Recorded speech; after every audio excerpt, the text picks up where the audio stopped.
The room is silent. Brooks Koepka sits alone, staring at a contract that could redefine his entire career. Outside, the world is screaming his name. LIV Golf has just offered him a fortune that would make most athletes weep with joy. But inside this room, there's no celebration. Just silence. His phone vibrates. Another headline. Another opinion. Another person telling him what this decision means. But they don't know what he's about to do. They don't know about the other contract, the one hidden beneath this pile of papers. The one that doesn't promise $85 million. The one that offers something far more dangerous, legacy. His hand hovers over the pen. In this moment, Brooks Koepka is not a five-time major champion. He's not a millionaire. He's just a man caught between two versions of himself, the one who chases money, and the one who chases immortality. The clock ticks. The silence grows heavier. And somewhere deep in his chest, a question burns that will haunt him for months. What happens when the thing you've built your entire identity on suddenly doesn't want you back? If you want to see how this story ends, and trust me, you won't believe where it goes, subscribe now, because what happens next will change everything you thought you knew about loyalty, sacrifice, and what it really means to be a champion. Brooks Koepka's life before this moment looked like a masterclass in winning. 4 PGA Championships. 2 US Opens. A reputation for showing up when the lights were brightest and everyone else was choking. He didn't just win majors, he made them look easy. While other players crumbled under pressure, Brooks seemed bored by it. His face never changed. His swing never wavered. He was a machine wrapped in human skin, and the golf world both feared and respected him for it. Then came the offer. June 2022. LIV Golf, backed by Saudi Arabia's public investment fund, slid a contract across the table that made his pulse quicken for the first time in years. The number was staggering, rumored to be between $100 and $130 million just to show up. Not to win. Just to exist. For a man who had earned roughly $60 million in his entire PGA Tour career, this wasn't just money. It was generational wealth. Security for his family. Freedom from the grind. And he took it. Of course he took it. Who wouldn't? The announcement came with champagne and cameras. Brooks smiled for the press. He said all the right things about new opportunities and growth of the game. But behind that smile, something else was happening. The PGA Tour didn't just lose a star, they declared war. Commissioner Jay Monahan suspended every player who jumped to LIV. Indefinitely. No warning. No negotiation. Just, gone. Brooks Koepka, a man who had defined modern major championship golf, was suddenly exiled from the kingdom he helped build. At first, it didn't seem to matter. LIV events were loud, flashy, shorter. Shotgun starts. Team formats. Music blasting between shots. It was golf reimagined for a generation raised on instant gratification. Brooks won his first LIV event in Jeddah. He celebrated with his team. The money hit his account. Everything was fine. Everything was perfect. Except it wasn't. Because while LIV Golf could give him wealth, it couldn't give him the one thing Brooks Koepka had spent his entire life chasing: respect. And slowly, quietly, that realization began to eat him alive. Maybe you felt that too, that moment when success stops feeling like enough, when the applause rings hollow, when you wonder if you traded something irreplaceable for something that just glitters. The 2023 Masters changed everything. Not because Brooks won, though he nearly did, finishing second. But because of how it felt. Walking those fairways at Augusta National, hearing the roars echo through the Georgia pines, seeing his name climb the leaderboard alongside legends, this was the drug he'd been missing. This was the stage that mattered. And for 4 days, he remembered what it felt like to be hungry. Then came the PGA Championship at Oak Hill. May 2023.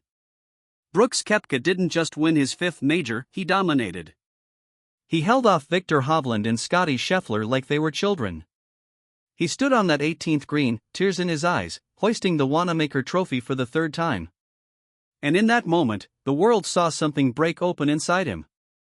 This wasn't about money. It never was. This was about proving he still belonged in the conversation. That LIV Golf hadn't made him soft. That he was still Brooks Koepka, the killer, the closer, the man who lived for moments like this. But the trophy came with a price. Because while the golf world celebrated his brilliance, they also whispered. He won a major, sure. But he's still banned from the PGA Tour. He's still playing exhibition golf most weeks. He's still on the outside looking in. And no matter how many millions LIV deposited into his account, it couldn't silence that whisper. It couldn't fill the void left by exclusion. Behind closed doors, reports began to surface. Brooks was frustrated. Not with his game, he'd just proven he was still elite. But with the structure. LIV events, for all their flash and money, didn't carry the weight of PGA Tour victories. They didn't count toward world rankings the same way. They didn't earn him Ryder Cup points. And for a competitor who had built his identity on being the best when it mattered most, playing in events that the majority of the golf world didn't fully recognize felt like screaming into a void. Then came the bombshell.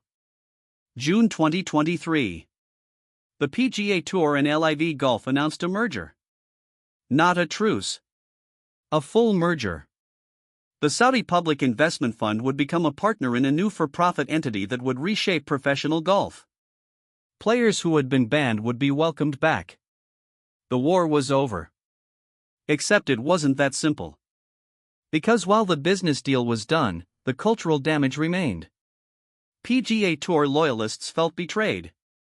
LIV players felt vindicated but uncertain. And Brooks Koepka found himself standing in the middle of a battlefield where both sides had stopped fighting but nobody had actually won. What do you do when the thing you sacrificed everything for suddenly offers you a second chance? Do you take it? Do you run back? Or do you stay loyal to the people who paid you when no one else would? Throughout 2024, Brooks Koepka became a ghost. He played LIV events. He showed up. He competed. But something fundamental had shifted. You could see it in his interviews, the fire had dimmed. The confidence that once bordered on arrogance now felt like routine. He was going through the motions of being Brooks Koepka, but the man who lived for pressure, who thrived on proving doubters wrong, was slowly disappearing. And then the whispers started. Sources close to Brooks began leaking information to golf insiders. He was exploring options. He was talking to PGA Tour officials. He wanted back in. Not because LIV had failed him, they'd paid him everything they promised.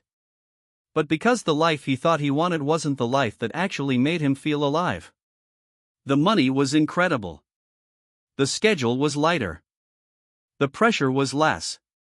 And that was exactly the problem. Brooks Koepka didn't want less pressure. He wanted the kind of pressure that made his hands shake and his heart race. He wanted to prove himself every single week, not just 4 times a year at majors. The financial sacrifice would be staggering. Reports suggested his LIV Golf contract was worth between $100 to $130 million over several years. Walking away would mean leaving tens of millions on the table. Money he'd already earned, sure, but also future earnings, bonuses, team incentives. The math was brutal. By most estimates, returning to the PGA Tour full-time could cost him upwards of $85 million in lost LIV income and opportunities. $85 million. Most people can't even conceptualize that number. That's generational wealth. That's private jets and estates and never worrying about a single bill for the rest of your life. But here's what the spreadsheets couldn't measure: the cost of regret. The cost of waking up at 45 years old, looking at your bank account, and realizing you traded your prime years for comfort. The cost of watching younger players battle for FedEx Cup titles and Ryder Cup glory while you played in front of smaller crowds on courses that didn't carry the same weight. Brooks had the money. What he didn't have was peace. In early 2025, the decision crystallized. Brooks Koepka quietly began the process of returning to full-time PGA Tour status. Not with press conferences or grand announcements, just a slow, deliberate shift back to the world he'd left behind. He started appearing in more PGA Tour sanctioned events. He rekindled relationships with sponsors who had distanced themselves during his LIV years. And most importantly, he started playing like the Brooks Koepka the world remembered, the one who showed up at majors with murder in his eyes. When you watch someone walk away from that much money, you realize it was never really about the money at all. It was about identity. It was about looking in the mirror and recognizing the person staring back. So where does this leave Brooks Koepka today?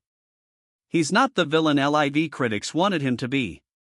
He's not the savior PGA Tour loyalists demanded. He's something more honest than both, a man who made a choice, lived with the consequences, and had the courage to admit when the path he chose wasn't leading where he thought it would. The $85 million sacrifice isn't just a financial calculation, it's a referendum on what we value. Brooks chose legacy over security. He chose the grind over the guarantee.